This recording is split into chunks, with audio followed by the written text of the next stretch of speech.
talk about. So you've just done this little program, haven't you? Not like it wasn't like that big a thing or anything. In the jungle, how was it? Oh my God, it was insane. It was insane on so many levels. I don't think I quite knew exactly what I was getting into, which is probably a good thing. But yeah, it was tough. I surprised myself though. I was going to say, I mean, did you get any kind of, I mean, did you watch any episodes when you were sort of told to do the show, or, you know, when you thought, oh, I'll do it? Did you watch anything? Did you do any research? I watched one episode of the season before mine, and it was the first episode, so, you know, they jumped out of a plane, and then the other team was, like, rowing, and they stick their face in some gooey stuff, and I was like, I can handle that. Easy. Yeah, easy. I didn't quite know everything, so... Now, I would have thought also from you, of course, you know, because you were the most successful non-British person in there when you were from the UK, which is quite an achievement. Yeah. Because already you've got, you know, there's a few people in there that, you know, some of the public have already got their idea of that. But, you know, relatively, do you know what I mean, coming from a group as well, kind of a little bit unknown, especially to the English public. So did you think that would be a challenge, sort of going in there trying to just break that? I mean, honestly, every morning I had my backpack, like, okay, I'm probably going to be, you know, voted out of here. And then Matt and Deck were like, it's not you. And I was like, oh, what's happening out there? Because I had no idea what was going on in the outside world. So then it was cool, too, because it was an outlet for people to get to know me as an individual, kind of under crazy circumstances, but nonetheless, yeah, I got to have my own identity outside of the dolls. I think so, and also I think with the jungle, which is, it puts you through so much. There's only so much you can act in there. Do you know what I mean? I think, and I'm not saying that you were, but I think some people do go in with a bit of a game plan. But all of a sudden, when there is a snake in front of them, you can't. You're just going to be yourself. Do you know what I mean? And I think that came through across with you. Now, the other thing, a lot of people in there, they would have known each other from whatnot. When you went in there, were you like, oh, I thought this was, you know, I'm a celebrity. I don't know anyone in here. Was it kind of awkward? Were you like, oh yeah, hi, Rosemary, oh, I love that. Is it the food or the singing? Whatever, you know, like one of them. Yeah, I was totally ignorant. I didn't know who anybody was. And Eric was the first one I saw. So I came down, I was like, hey, buddy. I couldn't understand 3/4 of what he was saying. So I was like, oh, God, what am I going to do here? But it was cool, though, too, because I had no prejudgments of anybody. I got to know them as individuals, you know, on a one-on-one basis in the jungle. Right, well, let's go to some of our Twitter questions now. So this is from Brad Northcliffe. What was your favourite trial in the jungle and why? Favorite trial? Well, my trials were the terror train trial and the food trial at the end. And so, I mean, the terror train definitely, I would take that over the eating one any day. I was nervous because it was my first trial, but it was cool to kind of get that excitement out of the way and prove to myself that I could jump in there and do it. That kind of looked like a fun one as well. Do you know what I mean? Well, I mean, it did because you're kind of going across everything. No, it wasn't. Fun for you. I've never done it. Right, yeah. No, it was fun. Once I got through it, I was like, oh my God, okay, I did it. I was kind of proud of myself. Yeah. Excellent. Right, let's go to another one. So this is when you were bored in the jungle, what kept you entertained? Oh, I did a lot of singing and dancing to myself or to the other campmates if they would like to watch. I would start just singing random stuff. I never knew a whole song, but I would just start, like, you know, compiling different beats and stuff together. Did they say, oh my God, you do the best medleys ever? Yeah, it was funny, yeah, because we all did that. Somebody would start a song and we'd just start going. We didn't know the whole thing, but I would sing, I would dance, I would do some yoga, I would go down to the pond and dip my feet in. Because that must be quite, I mean, of course, the bits that we see, it's very entertaining, you know, everything, but there must be huge amounts of time when you are doing nothing. Extremely boring. Yeah. I mean, you don't realize that, and you get up at like 4:30 in the morning, you know, as the sun is rising, and it's just, you know, if you're not out doing a challenge or a trial, you're in camp all day. So it does get really boring, yeah. I kind of like lay in my hammock and just stare up at the trees for a while. But it's not also, in some ways, it's not like you've got anything to look forward to. It's not like, oh, this is so nice. It's like, I am starving. I've got to go, and I'm going to be terrified in a minute. It's just seriously. And then you're like, okay, what am I going to eat tonight? I hope it's something delicious. It's crocodile feet. Sick. You know, it's really weird, like your mental state is. Now, I heard Rosemary, to get over the boredom, started making you a new wardrobe. Is this right? She wanted to have a jungle couture line for spring 2013, and she was really hoping Vivienne Westwood would jump on board. I was like, honey, I don't know about that. But she committed. She went out and strung, along her, she found like some tree branch she was going to make a hat out of. She went for it. Amazing. Yeah. Have you got any of the clothing left over? Don't. It's such a, just all the excitement. I should have brought it for you to wear. I would have done. That would have been hot. I know you would have. This is from Holly at Hull. Muzu, how does it feel to know what the whole of the UK has fallen in love with you? It's surreal. I don't think it's quite digested yet. Yeah. But it's fun. When I'm out walking around, everybody's like, "Oh, Ashley, I wanted you to win." I was like, "Okay, that's exciting." It's pretty trippy. I didn't expect it, but I'm very grateful and honored. Now, when we spoke about you sort of being American, it's a bit more difficult. But when you saw you were up against Charlie, you'd made it to the last two, was there ever that time you thought, I could do this? Or were you one of those, oh no, I really just thought Charlie would do it, I was just honoured to be in the finals? Or were you, I could really do this? Well, every morning I really thought, okay, I'm not going to be here any longer. Once I got into the final, like 3, I was like, oh my God, I started getting a little emotional over it. I was like, people are paying to keep me in here, it's trippy. I kind of thought just because Charlie's such on a successful show that the public really had, her back and stuff. There was moments where I was like, oh my God, could I? But I kind of thought that Charlie would win. And regardless, we were both like, we're queens, man. It was girl power at the end. Yeah. So we were both pretty stoked, no matter what. Now the food trial, we've spoken of. What was it? You had some. I want to hear you say it and see the expression on your face as you say each one that you ate. Bad. So what was the first one? Starter was camel penis. Oh, delicious. It was lovely. Really disgusting. It was really tough.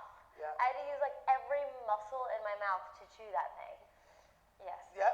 But it had no taste, which I would have taken camel penis over all the other ones because there just wasn't any taste, at least. And then I had, I had fisheye necks. I had the fisheye necks, I think. And that was absolutely disgusting. The textures of that thing, it just went through so many layers. Like there was a toughness, and then there was like the popping of the pupil that was gooey, and then there was like this little nerve ending that was really tough. It was getting stuck in my teeth, and it just tasted so gross. Oh. And I was just like, my tactic was just chew, and swallow. Get it done. Quick and done. I had 2 live cockroaches. That was freaking disgusting. Was that? That's a snack then. Like, oh, crunch, like a crisp. No. Wow, no, I didn't think of it like that. They were alive. That's what if they were maybe cooked and dead and baked, I'd have been like, okay. But I kept trying to grab it, and its little legs were squirming in my fingers, and I was like, I did not want to put this in my mouth. But I did. I did you too, actually. So those went pretty quickly. Yeah. Those were a quick chew and swallow. The duck fermented 100-year-old duck smoothie. Let's talk about that. The smell on that thing was raunchy, rank, and it was thick.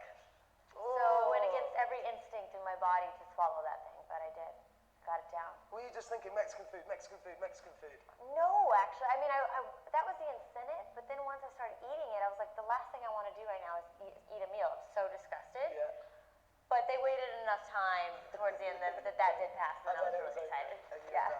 Oh, well, that is absolutely amazing. Now, the last thing we'll talk about the jungle is there was a presenter in there, Declan, who, he said, that he had a little bit of a crush on you. Is there anything going on? Have you seen each other a lot afterwards? What's happening? Are you tweeting? No, Does he come round? Just like, I've got another trial. It's like, no, it's over. When the show is done. I think that, I didn't know about this until I got out, and the media was like, oh, Jack took a liking to you. I was like, what? I did not know. He just kept coming in every morning telling me I was sticking around longer. So I haven't seen him since the show. There's sweet guys on deck, so. Is that, something you go for, presenters, types? Maybe. I'll get away. Right, let's quickly get back to the tweets. Right then, so who produced your first single yesterday? Bo Dozier produced it, and then him and I wrote it together. Oh, brilliant. Now, was that a brand new experience doing the writing on your own? Like not having the team behind you? Oh, so it's that's why you do music, is to put your journey and a part of yourself into it. So it's very fulfilling to get to do that, because we didn't really get to have that opportunity in the group. So it's exciting, that I get to have a part of all the creativity and all that stuff. Well, every part of it. Now the single's out now, isn't it? Yeah. It's out now already. Yesterday is on its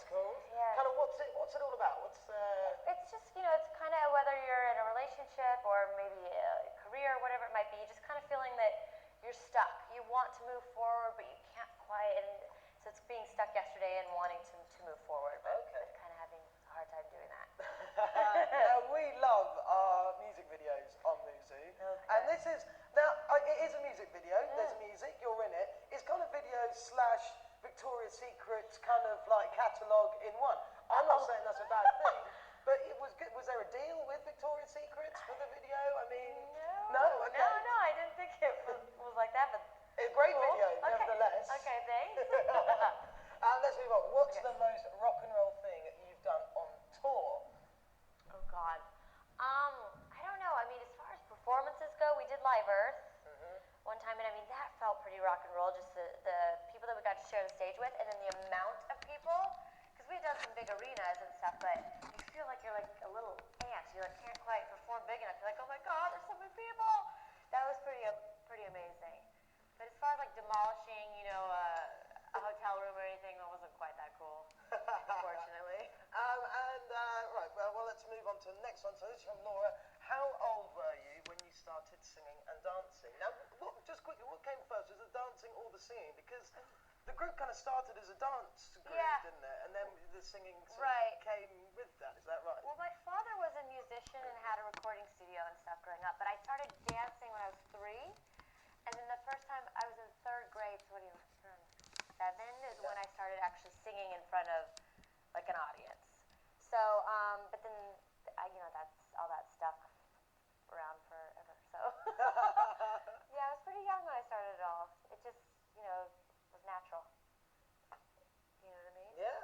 But, I mean, and then when did you think, right, when's the next step? Where did you always have the dream, that is what I wanted to do? Yeah. Or did it, 100%. I mean, I used to come home and run to my television to see what, Michael Jackson or Janet Jackson was doing, what videos. I was like, ooh, I want to do this. And the ones that were acting as well, I was like, yes, it always was what I wanted to do. I mean, ever since I was a little girl, I didn't really have any other aspirations. It was just like, this is what I'm doing, and I graduated high school and worked 3 jobs. I saved up $1,000 in cash. I packed up a U-Haul and I left. Just like to go and do what you wanted to do. Yeah, I ate like these noodles that were like 10 for $10 at the grocery store, and I ate that until I got my first gig. So it was and then look where you are now, eating camel's testicles. You know what I mean? God, I know. What That's goes around? sad.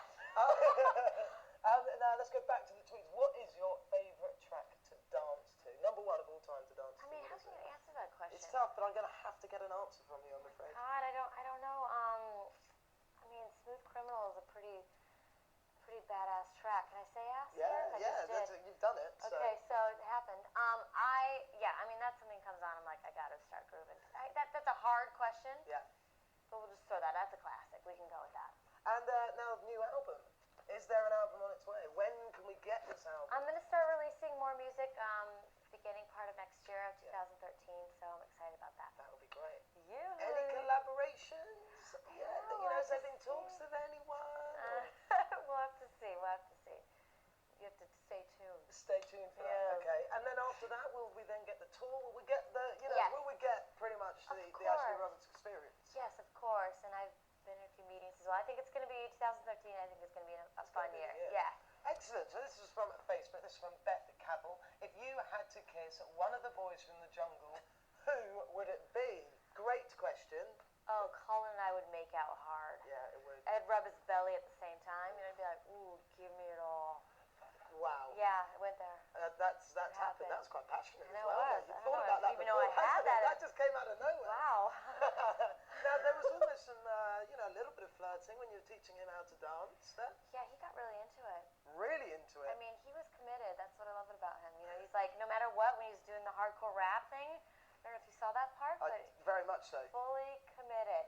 Do you think he would ever, be on tour with you, maybe a little warm-up act, or maybe even as one of your main dancers on the stage? As long as he wore a garter belt, I mean, I would totally accept it. I think anyone would go and see that, to be honest. Now, we've been talking a lot about the dancing. Do you think you could teach me a little something? Can I be your Colin just for like a couple of minutes? Oh, for sure. Yes. Oh, yes. I'm going to teach you like a series. I'm not going to teach you a whole routine. I'm just going to teach you a move that you can use anytime, and I can anywhere. use this anywhere. This is just like